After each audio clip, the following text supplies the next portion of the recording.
বিসমিল্লাহির রহমানির রহিম। হামলা পাল্টা হামলার মধ্যে স্বস্তির নিঃশ্বাস। এবার ট্রাম্প জানালেন ভারত পাকিস্তান যুদ্ধবিরতিতে রাজি হয়েছে। শনিবার সামাজিক যোগাযোগ মাধ্যম ট্রুতে দেওয়া এক পোস্টে একথা জানান তিনি। সংবাদ মাধ্যম আল জাজিরার এক প্রতিবেদনে এ তথ্য জানানো হয়।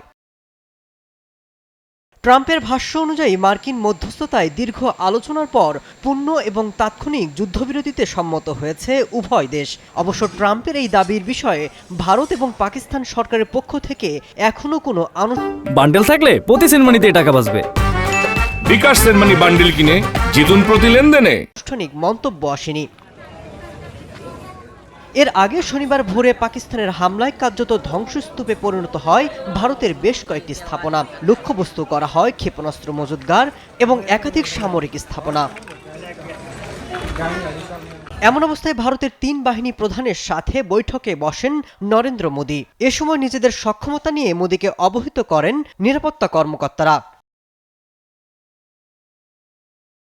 এদিকে যুদ্ধের উত্তাপ ছুঁয়ে গেছে সাধারণ নাগরিকদের মধ্যে। উভয় দেশে চলছে পাল্টাপাল্টি বিক্ষোভ। এরই মধ্যে ট্রাম্পের যুদ্ধ বন্ধের পদক্ষেপের বার্তায় স্বস্তির নিঃশ্বাস ফেলছে উভয় দেশ। মাসুদ রানা, নিউজ 24।